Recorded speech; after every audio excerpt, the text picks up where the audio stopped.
All right, what's up, folks? So today is August 15th, 2024. So today we're going to work on this. We're going to work on a pullback indicator. It's essentially just going to be, it's going to be fairly simple. We're going to start off simple, and then we're going to add some things to it to make it a little bit more complex. But we'll be using vector. We'll be using bars high and low. We'll be using the break of structure. People like the idea of break of structure. Yeah. So, and again, I am an amateur programmer. I'm not a great programmer, but I aspire to be a great programmer. So I'm programming something every day. I'm going on the TradeStation forums every day, looking to see what the expert advisors, the expert programmers are saying, information, knowledge that they're dropping. So I'm taking nuggets. I'm taking nuggets all along the way. All right, so right now it's about 8:48. I'm not going to be on it for a long time. I'm going to try to make this fairly quick, as I did already write this script, and so this will just kind of be a well, hopefully I get it right and I don't fumble too much through the script. But anyway, let me show you what we're working with.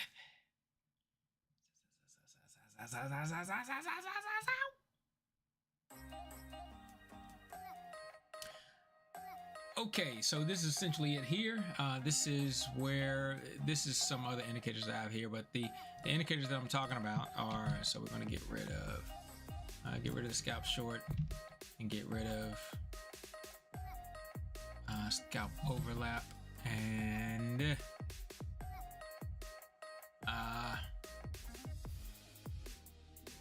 I don't know, I think there's one more on here.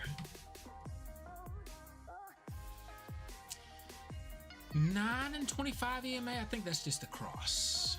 So we're going to disable that. Okay, so essentially we have the yellow, where the yellow indicators are and the black indicators. Those are areas where this particular script seemed to have been plotting. So I'm going to get that off for right now. And this is the start of how I made that. So follow along. Okay. All right, so essentially what I was looking at was, this is for the date of August the 15th, and a largely bullish market, but you had some pullbacks here. So when I was just kind of glancing through the chart, I noticed a few things. I noticed, hey, this retraced back to here. And I noticed, hey, this, before it moved up and broke structure from here, it moved up and broke this structure and kept going. So how do we find this bottom here?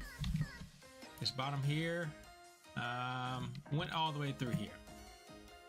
So essentially I was saying, all right, well, let's look for these pivots, these swing pivots of 1 to 2, 3 bars. So you see this swing low here. We have a 1 bar, 2 bar, 3, 4 bars before it breaks that swing low. So I think I essentially look for a swing low of about 3 bars. So let's get started with that first. All right, so using EL system, we're going to use that for sure. And then we're also going to be using a vector. So we'll use the collections. Get some variables set up here. Not going to put anything yet. Oh, yeah, we will do value 1, which will start off at 0. Let's just have value 2. I don't think we need it, but declare that as 0. All right, so value 1 will be equal to it's now this is a function that I created that's essentially the swing low of how many bars, right? So swing low and then the double of x. And actually this should be an integer, right? An integer of x. But anyway, an integer of 3. And then we'll say if value 1 is greater than 0, which means that it found a new swing low, then plot 1. I'm going to plot it 3 bars back. And what are we going to plot? We're going to plot the low of 3 bars ago. Okay, verify that. No issues there.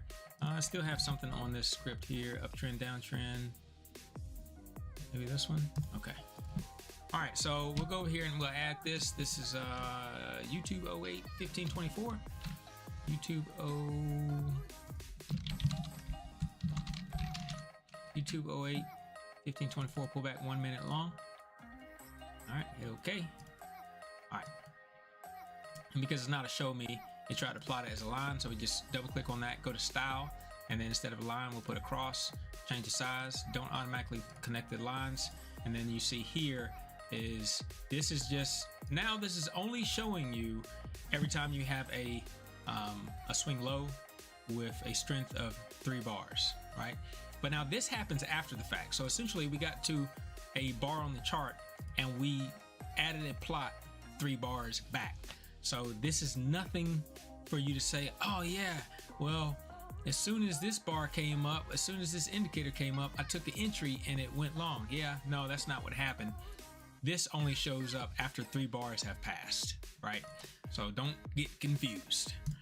All right, but so what I do want to do now is I want to look for the break of those swing lows. So essentially, any one of these swing lows here, any one of these swing lows here, any one of these swing lows, if we come down and we have a low that breaks below one of those, then we are interested. So what do? We store all those lows to a vector, which will be vector v low null, and so we need a one statement that says that v low equals new vector, and then when we do get this new swing low here, not only do we want to plot this here, but we're going to plot and we're going to add it to the vector. Now I'll tell you, one of the things I did earlier today, and I ought to know better, but I didn't, and I'm still learning. It took me 30 minutes to figure it out, which it's not bad, but 30 minutes is 30 minutes. All right, so value 1, that's okay. Verify that, no issues. However, now we don't want to store too many values in the vector, right? So we want to say if last bar on chart ex, then print. We're going to ask how many things are in the vector by doing vlow.count. Okay, so you see how many things are in the vector. I think I've got something else. I've got this one going on.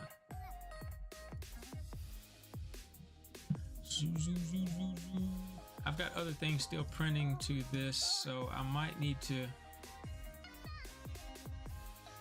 make a whole new workspace. I've been doing a lot of programming today, so I've got other things printing to the print log, and you have to turn those off, guys. When you get done debugging or something like that, you have to turn those off. Otherwise, you will have. See, I printed something there. This is on this one. Turn that off. This is one I was just working on, which I got through it pretty good, but it's got a few issues, so I'm not ready to debut it to you just yet. When it gets to that point, then you know I'll do a video on it. All right, so we'll get rid of those, re-verify that, come back over here. Hopefully that took care of a lot of our print issues. I think it did. Go back, re-verify that. Okay, so we have 1,400. We have 1,400 items in our vector. We don't need that many. We only need like 6 at most, right? So I'm gonna go back here and we're gonna say after these things have been added to the vector, if we have more than 6 items in the vector, then we're going to kill the one at the end. Knock on wood. So if vlow.count is greater than or equal to, well, just say greater than 6, then vlow.potback. Potback is what you use to get rid of the vector, get rid of the last index or element in the vector.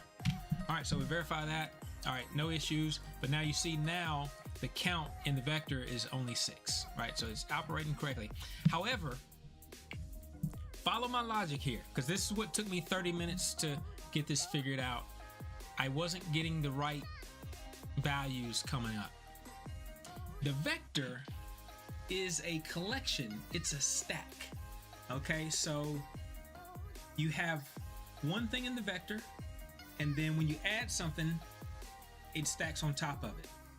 So this is the 0 index, index 1, index 2, index 3, index 4.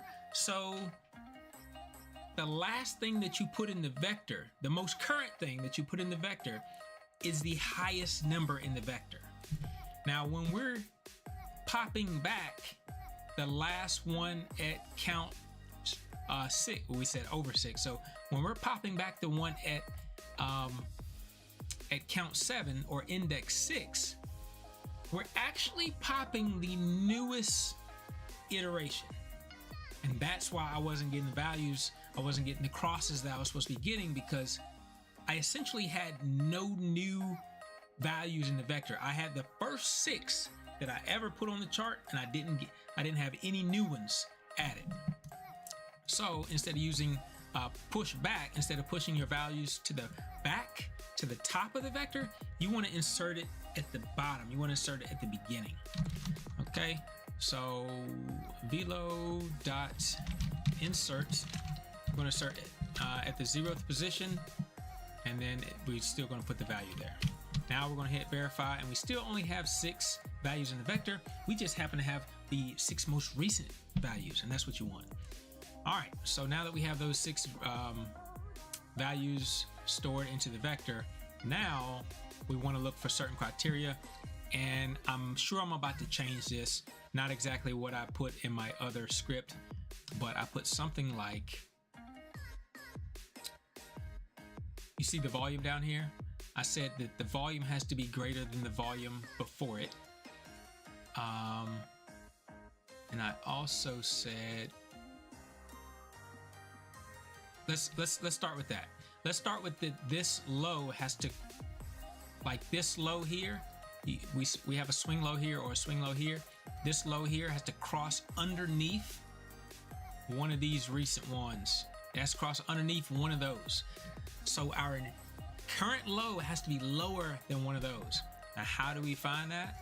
Well, like I said, one of the things we can look for is that the ticks is that the volume, the ticks is greater than the volume before it. So we'll say, we'll get rid of this print statement. Again, you don't want everything printed to your chart. We'll say if ticks is greater than ticks a bar ago, then I'm gonna put check break. So this is gonna check the break of one of the vectors. And now this is a method. So remember, your method's gotta go up top after your declarations. Method void. It's the same name that I had down there. Check break. Open close parentheses, begin, end. But since I'm sorting, since I'm moving through my vector, I need to have a way to move through the index. So I'm going to use a variable called IDX. It's going to be integer IDX. Okay, and so for IDX equals 0 to vlow.count. So now we're starting at the 0 index in the vector, and we're moving through all of the indexes in the vector. Okay, so vlow.count -1 begin end.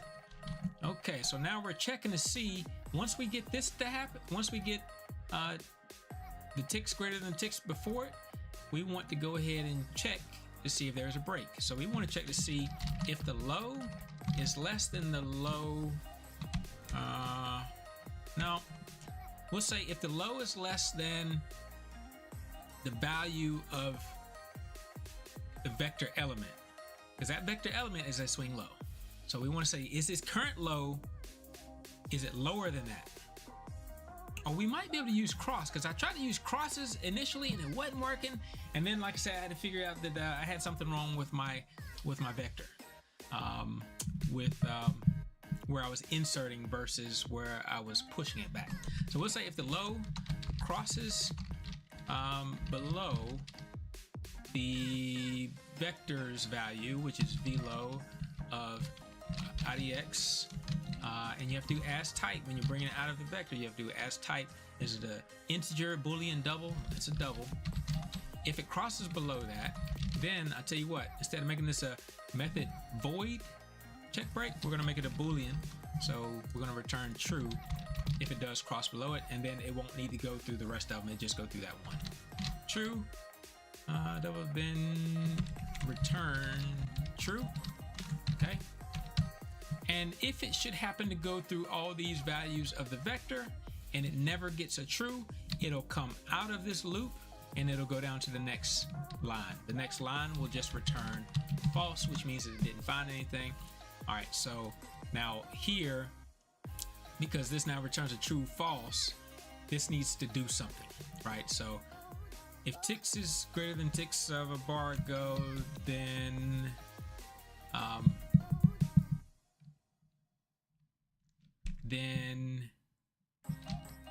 if check break, then if check break, so if check break is true, if check break, then plot to low, we're gonna call this break or broken low. We'll make it red, and that should be it.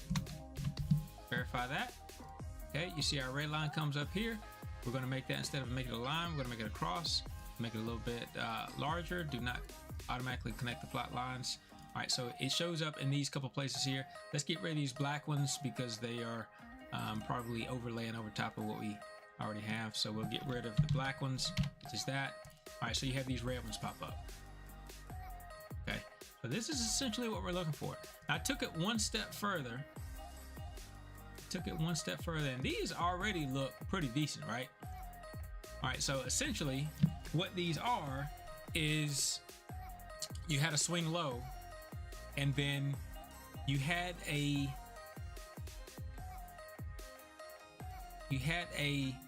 new low break lower than that swing low with a higher volume than the bar before it. Okay, so one of the other things I say, and these are pre-market right here through 9 o'clock, 9:30, so not even terribly interested in those. You see this one here fired off, so that's great. That one there fired off, which looks pretty good also. Now the other thing that I noticed is, like I said, hey man, well these are great, but what happens next, right? Because everybody's looking at this line, everybody's looking at this break, everybody's looking at a break. Right? Because there's liquidity there. What happens on the next candle?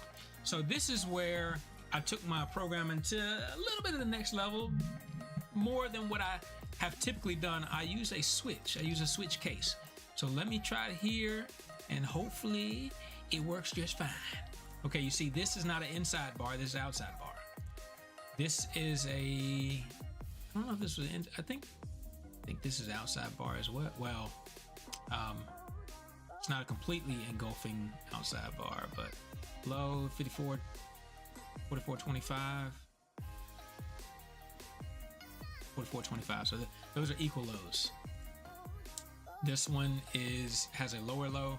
This one has a higher high. This one is not an inside bar either. But that's essentially what I look for next. I was looking for this bar to happen, and then we found an inside bar thereafter. All right, so let's see if we can find that. So what I had to do was, whenever we found one of these instances here, I wanted to restart account. So how can I do that? I can't do it with inside the method, not using this kind of method, because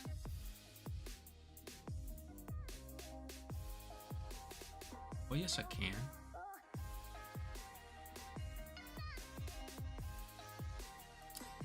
Here, if the low does cross below it, then I can begin, have an end. And remember, anytime you do a return within the method, it's going to come out of the method. It's going to stop the whole shenanigans. It's going to come out of the method. There's also something called a break. I don't know if that's within a method. There's something called a break. And I don't know how that applies. So maybe I'll learn that in the near future. All right. So begin, what I can do is I can say count equals 0.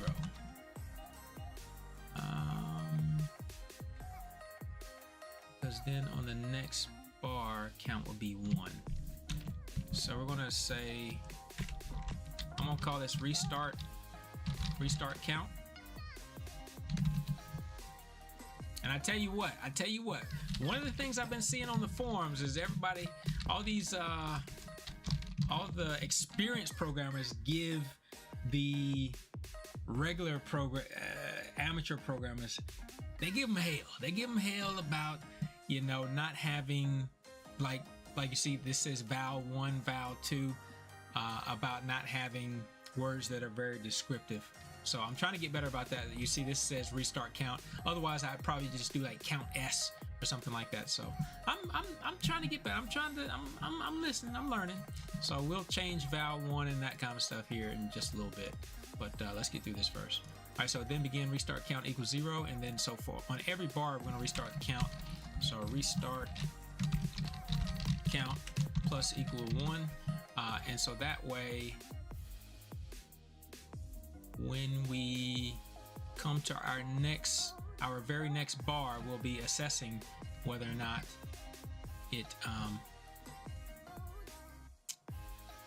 it's inside bar or not. And how do we do that? If restart count is equal to, here we reset it to 0, so the next bar here, it should be 1. So if restart count is equal to 1,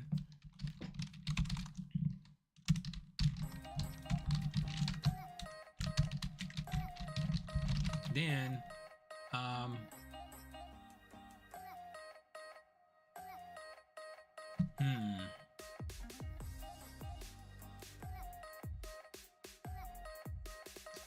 we'll put assign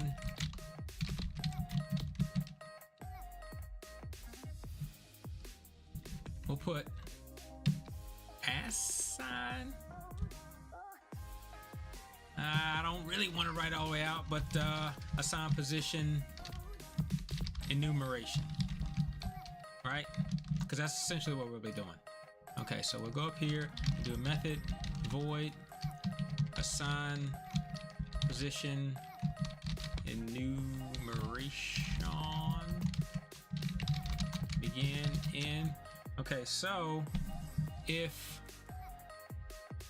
this bar, if the high is less than the high a bar ago and the low is greater than or equal to the low of a bar ago, then we got to have some value, or we could just return. We'll return an integer. We'll return an integer. So the first integer will be 0, then return 0, which 0 is inside bar. Okay, and then we'll just do 1 for 1. 0 and 1. I mean, you could have a high or low, lower high, lower low. You could do all of them, but we're just going to do the 2. Just give you an idea of what you can do. All right, so we'll also say that if the high is greater than the high, greater than or equal to, high is greater than or equal to the high of a bar ago, and the low is less than or equal to the low of a bar ago, then return 1. Okay, otherwise you have to return something. You always have to return, well, you actually don't. If the method is a void, you don't have to return anything, but if if it's a return method where you have a return here, then you got to return something. So return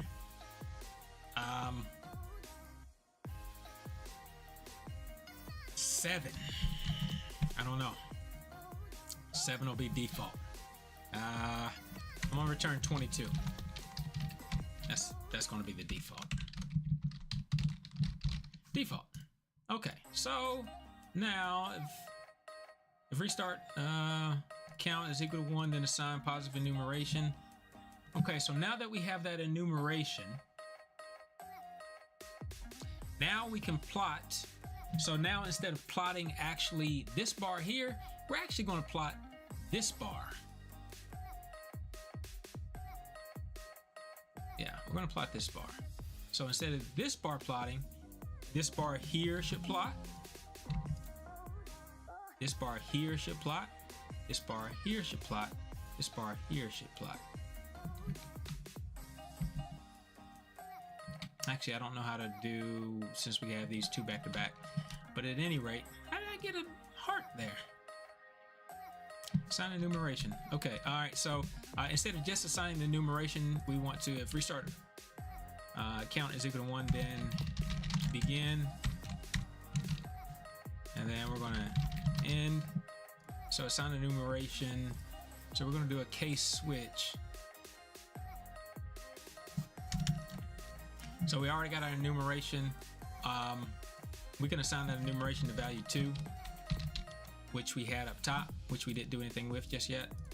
So value 2, so now we're going to do a case switch. We'll do a switch. We're going to switch value 2, begin, end, case of it being 1. Now remember, 1 up here was that, no, 0 was that we had an inside bar.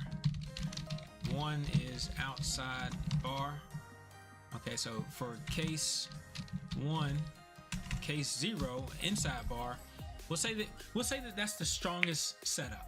All right, so we'll make that one blue. We'll say plot 3. See, we have a plot 2 down here. Plot 3 is going to be low, inside break,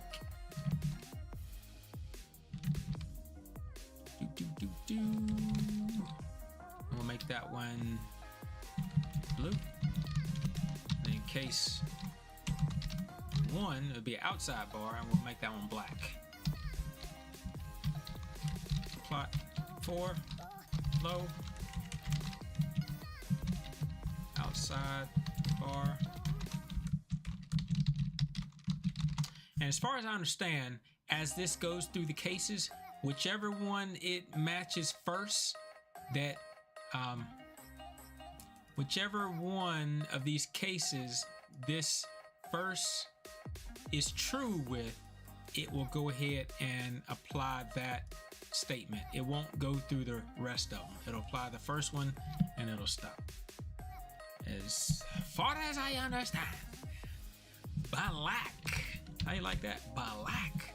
All right, so we should still keep that first plot, and then on the second candle, we would get either a blue one or a black one. Okay, there we go. Everything is there, it looks like. So inside break, that's got to be a cross. That don't automatically connect. Outside bar, cross. That don't automatically connect. There you go. Okay, so you see here that this will essentially be our signal bar, and then this one being an inside bar will be our entry bar. You take an entry there.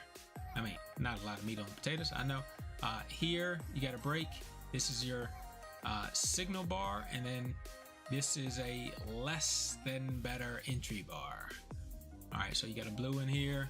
You would enter on this one. Blue in here, enter on this one. Blue in here, enter on this one. Black, blue. Okay, so that's essentially what it would be.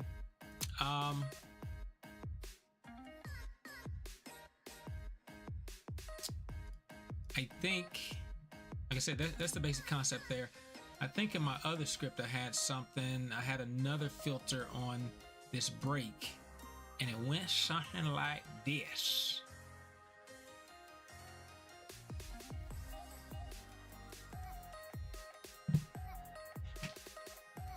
If the ticks is greater, then check break.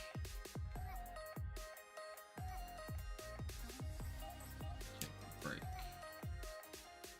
All right, if the ticks is greater and ticks is greater than the 50 period moving average of the ticks,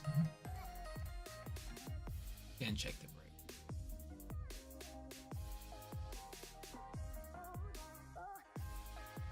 And that would apply there and there. This one is higher as well.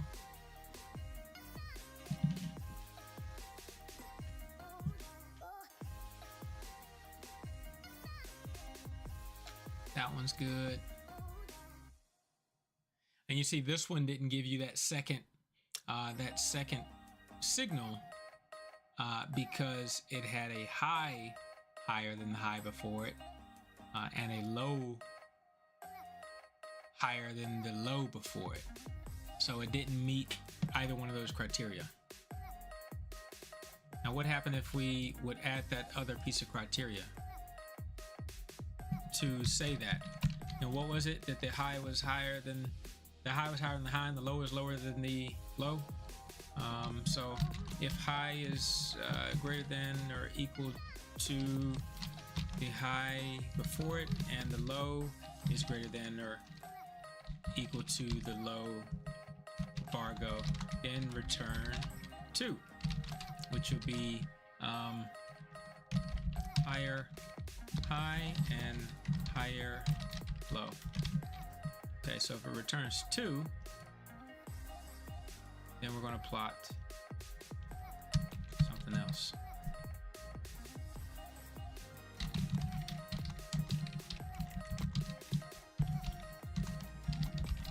Plot 5. Low, higher high, lower low. Oh, higher high, higher low.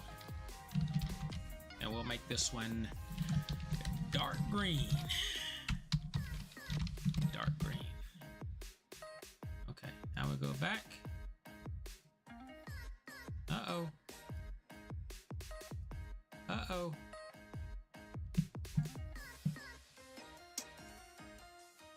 High is higher than high before it, and the low is lower than the low before it.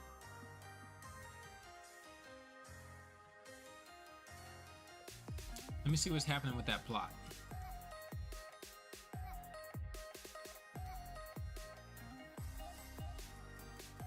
Oh, it went to a line. Cross that, close. Okay, there we go. So there's the green. All right, so there's your third option. Like I said, you can make these different colors, so you could say, so you could have an idea of which one is a stronger indication than the other. Have them a color gradient. You could change this to, instead of being plots, you could change this to being text labels, to being words.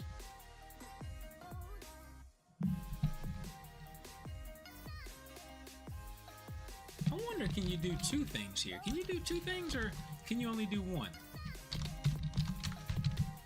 All right, if we begin, and then if we also do value 1 is equal to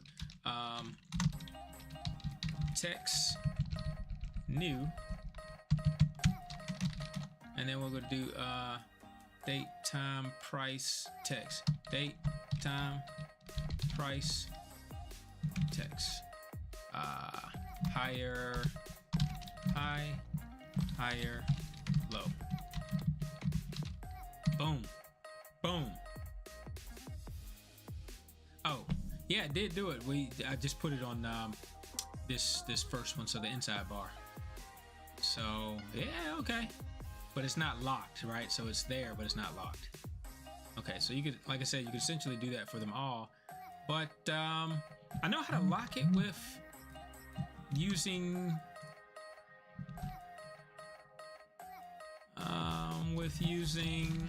objects. I don't know about locking it here though.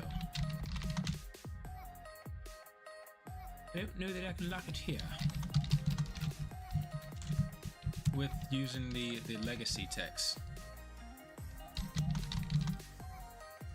High, high, low. This is inside bar. This is outside bar.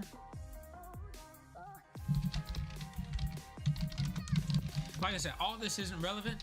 It's just giving you an idea of how to program everything that you want to program. Okay, but I would like to be able to lock that though if I could. So can I do anything with the locking text? There's text delete, set location, set color, set style. Let me try one other thing. Just gonna put this in the middle of nowhere just to get that. Yeah, it's one-on-one. So some of the times if you go ahead and start writing this, it will have different options that you can click up and down or click your arrow key to put different inputs right here, and it might be able to, it might have an input where you can say yes, lock it, or do different things like that. So but text new, just the regular text doesn't have that, so hey, don't do that to me. Okay, so damn it, what did I do? How to? All right, text. Yeah, I was going to lock it. Okay. All right, so that's pretty much it for this.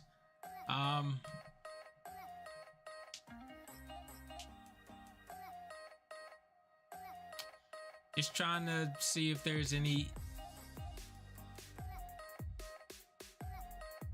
obvious filters that we could put on to make this script more significant, more robust.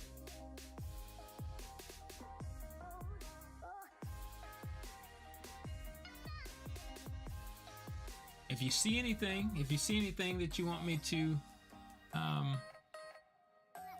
add to this script, let me know now, or forever hold your peace.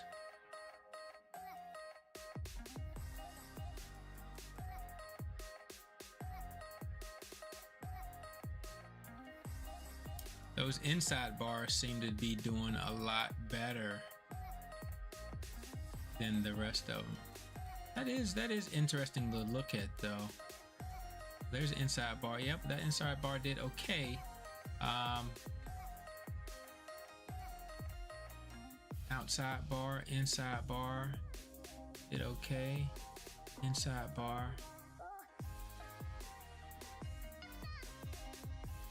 Inside bar, outside bar.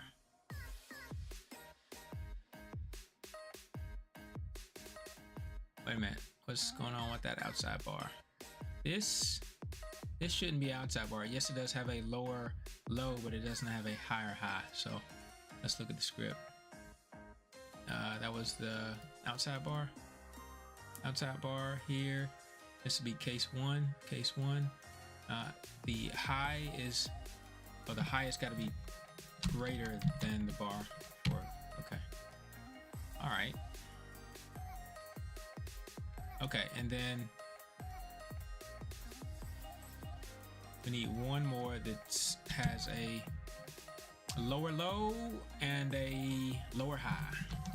If low is less than or equal to the low Vargo and the high is less than or equal to the high Vargo, and return 3.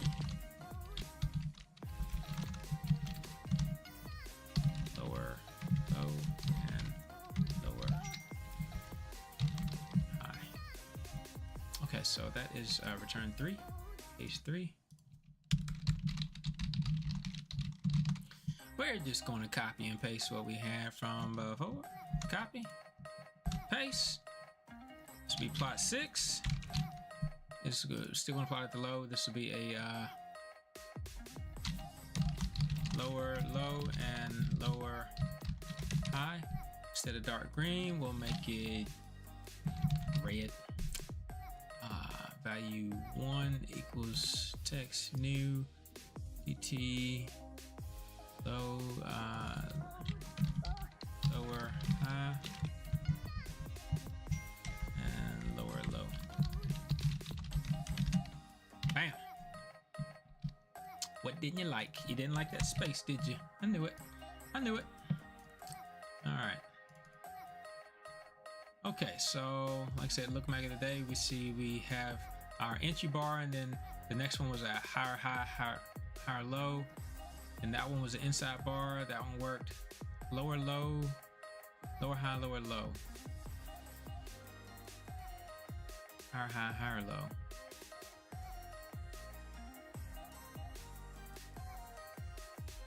Lower high, lower low. So everything seems to have its opportunity to win.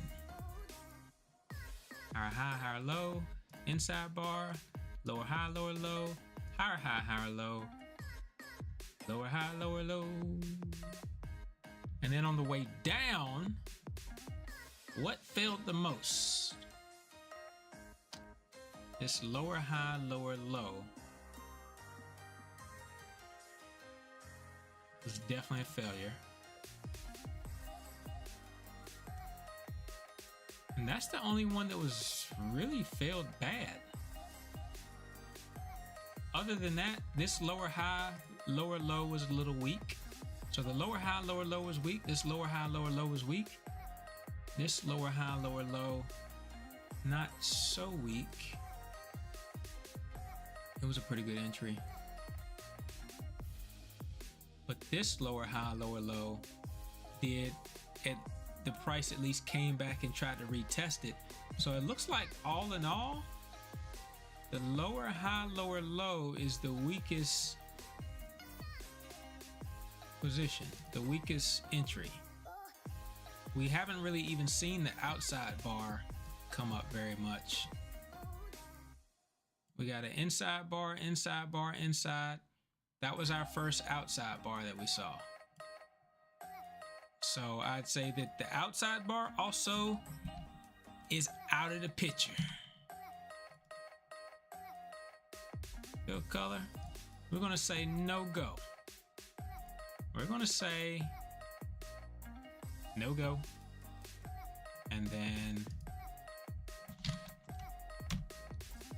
that one gets that and that. Lower high, lower lows. No bueno. No bueno. All right, inside bar there looked okay. Inside bar here looked okay. Higher high, higher low. Right here, it was out of steam. The higher high, higher low was out of steam. The inside bar was good. Inside bar was good. Inside bar was good. So the higher high, higher low right here was out of steam. It wasn't terrible, but it was out of steam.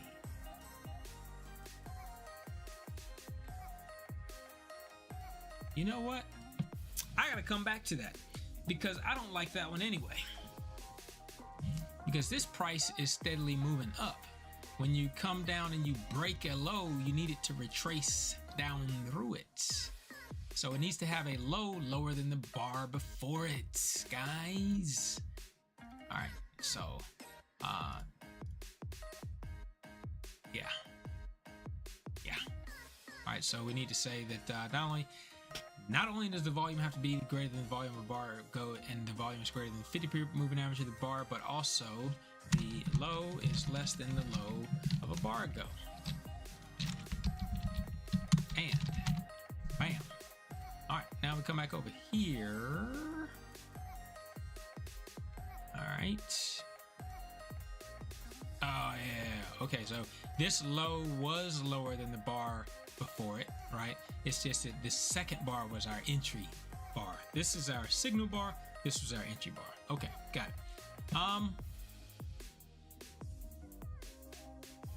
And I guess this low broke below, it broke through this vector, broke through this swing low. I think I'm going to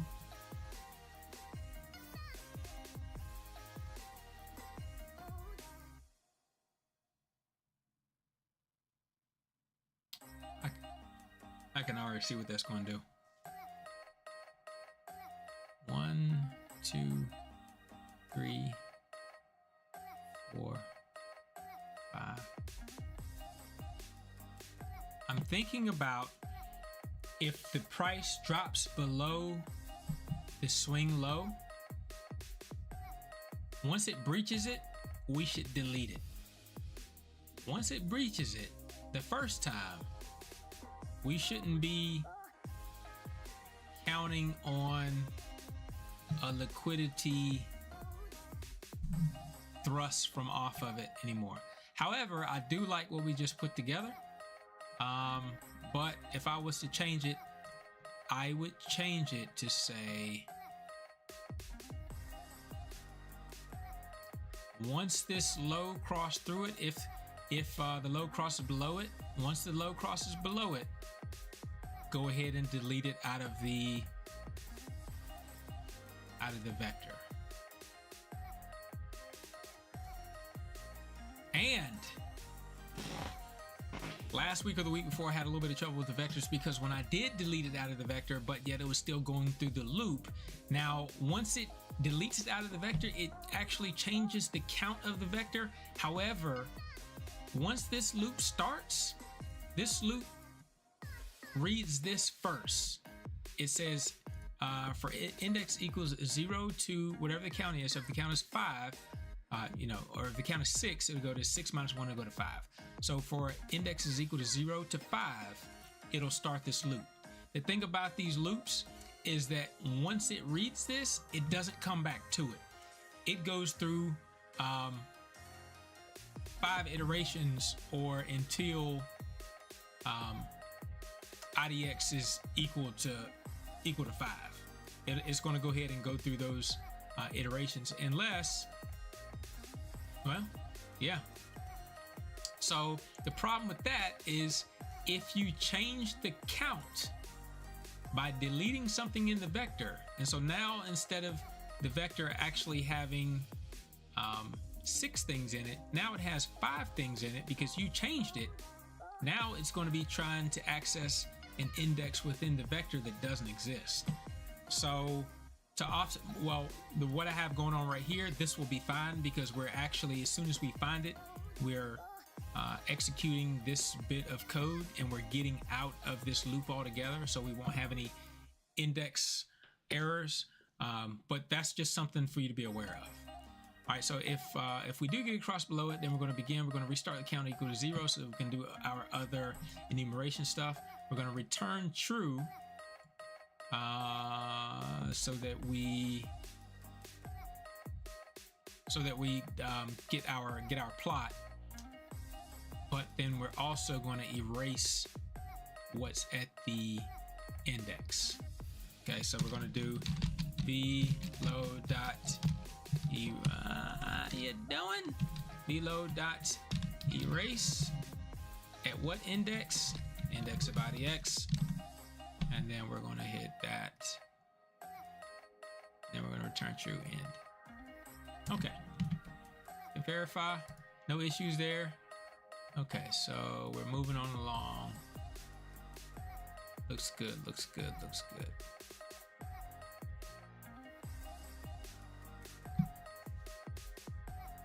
Okay, yeah, so remember so this here did fire off before, and we had that rectangle because this was the entry signal or the signal bar, and this would have been the entry bar.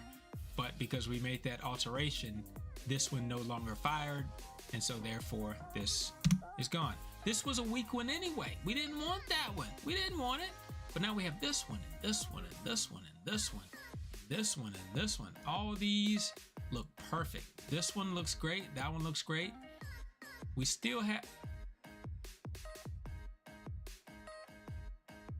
What happened here? Yeah, we still have this one.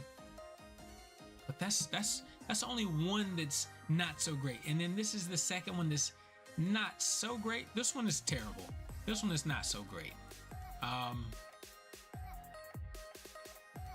But again, we said that the lower high, lower low, lower high, lower low tends to, the lower high, lower low tends to be the weaker of all of these potential potential moves. But still, all these look really good. If I had automation set up on this program right here, you can't tell me I wouldn't have made some money today. I can't speak on making money because I am not a financial advisor, but what I am is an amateur programmer, and I get a kick out of this stuff. And this is it. This is it right here. At least for today, this is it. Right? It might change from day to day, but anyway, if you're interested in this program, you know, obviously look back through the video, fast forward where you need to. The whole program is right here. Again, I'm not saying that it's of any value, but you know, you can certainly use it if you want to. And if you have any luck, if you have any success with it, by all means, come back on here and post, Eric, you are the master. Okay, do that. And that's all I'll charge you. Okay. All right, I'm just gonna clean this up a little bit, and then I guess I'm gonna hop off of here.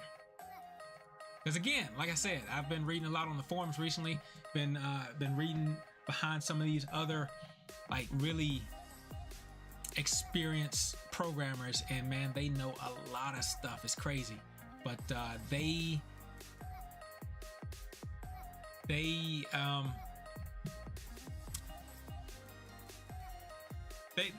really get on people for having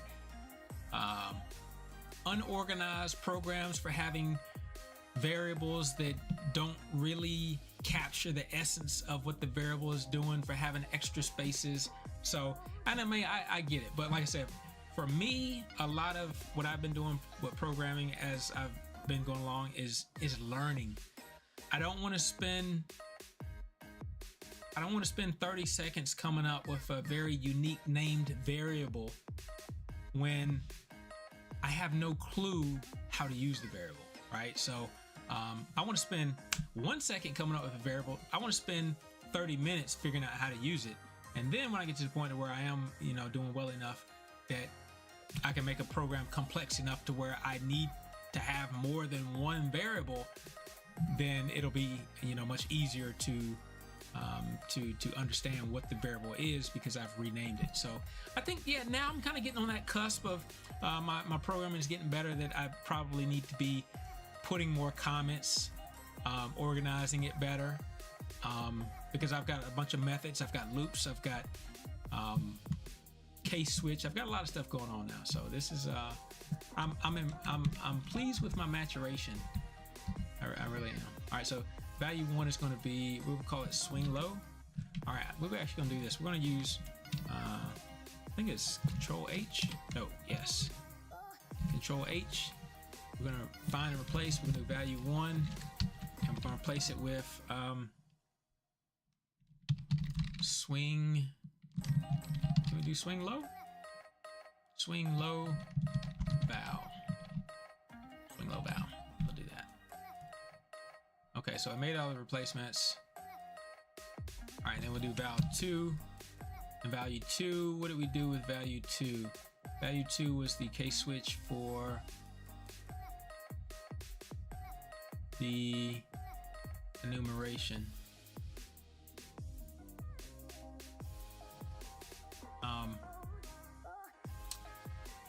Entry bar.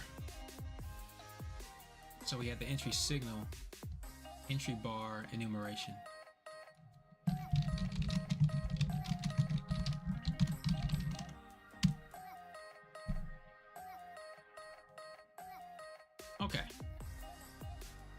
hopefully no errors. Okay, no errors. Let's see if it's still plotting everything. It is. Okay, very good.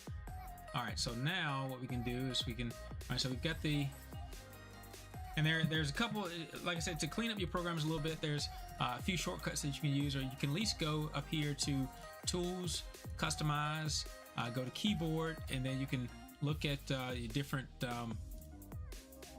options for commands, and then you can put shortcut keys for them. So one thing I did is I did a shortcut key for Control-Shift-U, which capitalizes everything, and then this all looks fine. Capitalize that. I don't know what happened to my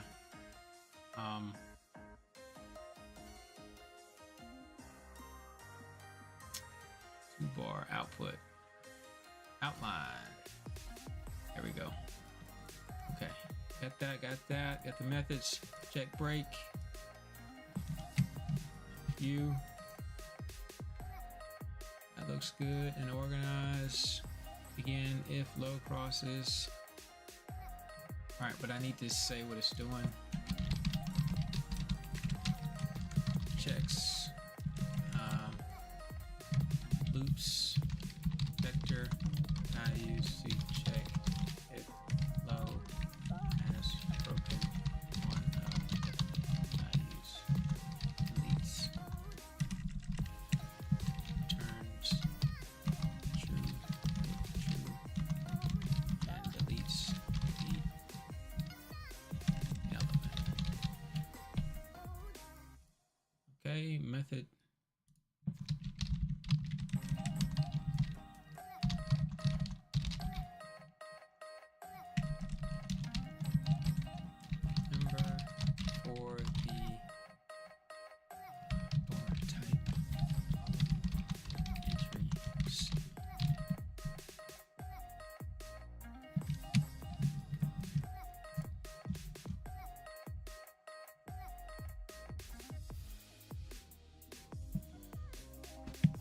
Okay.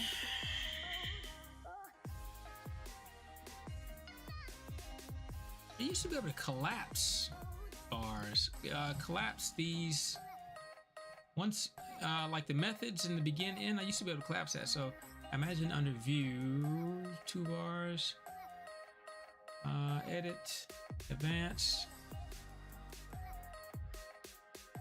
bookmarks, toggle bookmarks. No, outlining. Stop hiding current, toggle outlining, enable auto, enable outlining. I don't know what that did.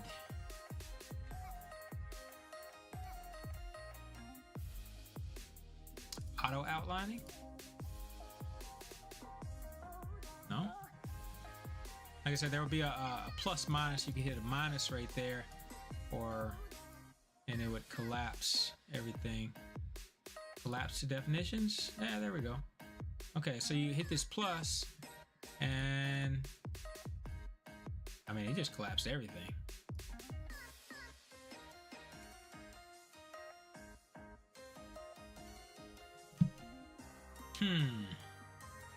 I don't know if I like that.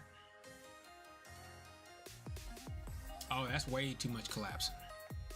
It even collapsed the comments. So I have to play around with that to see if I like that. Because I mean, this collapsed too much. I can't even see what I'm doing now.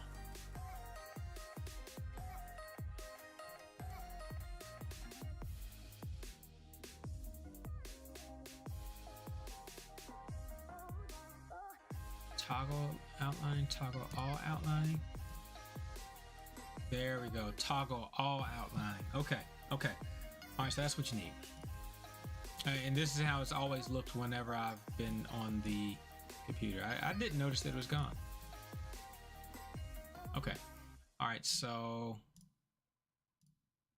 this is my once statement. Once, begin, end, below, vector is the only thing new.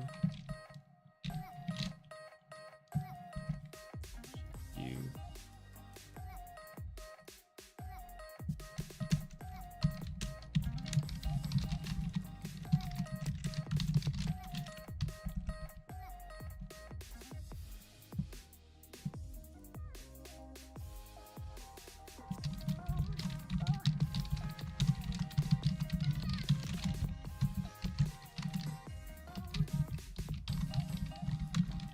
Starts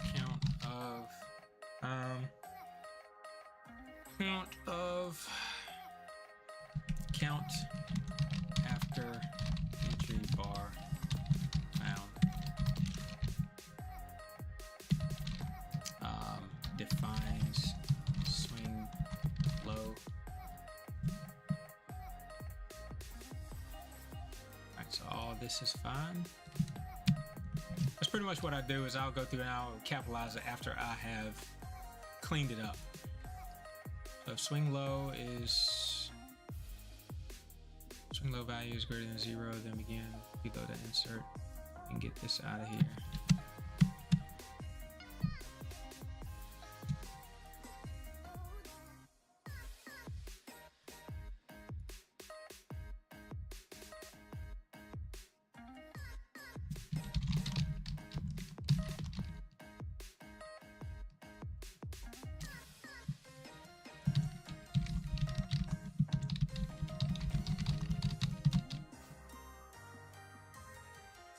And it doesn't just add them, it inserts.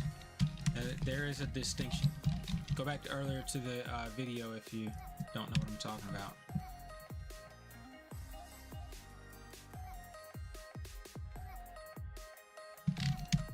And I can actually put this in here. Oh. Alright, so after we added the new value of the swing low within that same on that same bar, if we have a count greater than 6, then we can pop it back. All right, maintains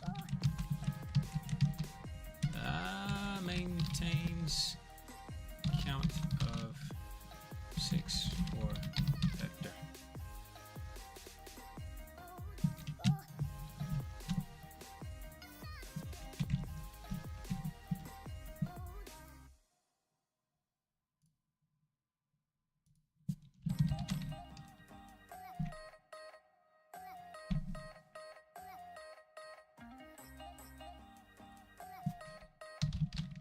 Use this switch to plot and label entry bar types.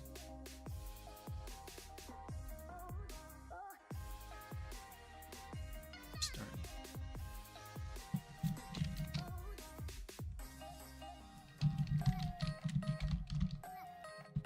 Assigns entry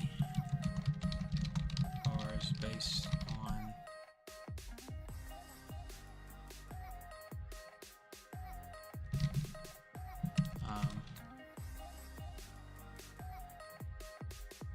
following bar type.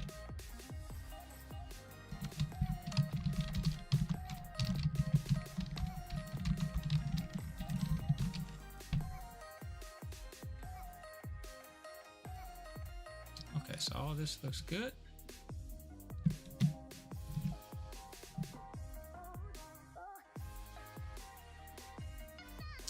And this needs to be pulled in. And this was the final.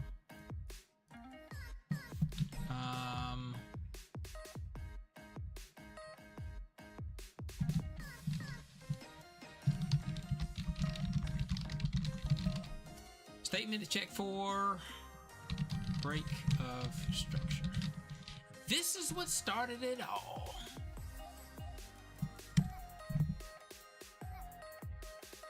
Kind of. Okay. All right. So that's it. A clean script. Clean script. Now, problem is, after you clean it up like that, you have to go through. All right, still verified. Sometimes after you clean stuff up like this, it won't verify. There'll be a problem. You did something while you were monkeying around through it. So we still have a decent script. So all right, guys. Well, that's me. I'm oh, I didn't realize that. All right, so as I made all this capital, it actually made this text in here capital as well, which made it capitalized on here on the chart, which is okay. And now you could also go through and add, because I did begin ends for this, you could also go and add an alert right here too, right? Alert inside bar. Yeah, I mean, you can do all kinds of things. That's what I love about programming. I mean, once you know what you're doing, the sky's the limit. Somebody was asking about something on the forum, and one of the guys, he's really experienced, and he said something essentially to the effect of, well, I mean, the one person, he was having a little bit of trouble, and he was asking for some help, and then the one experienced guy, well, the one who was asking for help, he kind of almost made it seem like it wasn't possible, or it's way too complicated or something like that. And then the guy who was experienced, he was just like, well, maybe, but also you don't have the knowledge, like you don't have the experience. So once you get some of the experience, you know, then come back, because yeah, it's doable. And you know, but everybody wants to go, you know, from 0 to 100 real quick. Everybody wants to get there fast. Can't always get there fast, my friends. Sometimes, like me, it's gonna take a long time. I've been programming about a year, a little, maybe more than a year on this platform, year and a half. I need to find out when some of my first programs were, but yeah, it's been a while. But anyway, you know, I digress. So, all right, guys. Well, hope you had a good time. As always, comment something that you like to see. Okay. Like I said, I pretty much come here every day. If I don't come here every day, I'm at least programming every day. So, by all means, comment. Come over to the Discord. Grab some of the free indicators, some of the stuff that I put up there. Like this program here, because it seems so good, I won't just put it up. I'll put it up if you ask me to put it up. But otherwise, you can just come on here on YouTube and you can just, you know, copy and paste or rewrite it yourself. So, again, I appreciate you for joining me. Thank everybody. I made it to 150 subscribers. This is awesome. I've been looking forward to that number for a while. So, yeah, so this is awesome. But, you know, I really enjoy the programming piece, and just to be able to share. And that's pretty much what I do, is like every day as I'm programming, I always learn something new. And so I just share what I learned new. This time I just happened to look at the chart and I came up with a few ideas for a potential indicator. And so I shared that with you. Now, this could be very easily made over into a strategy, which I will probably do and see how it runs on a forward test. But because the program is fun, you don't have to make money with this thing. It would be great to make money, but yeah. So I need to really make sure that if my value is really there, if I'm really able to capture and do the things that I'm striving to do, did I take home a little bit of money? Little bit. All right. Anyway, I'm Eric. I'm out. Peace.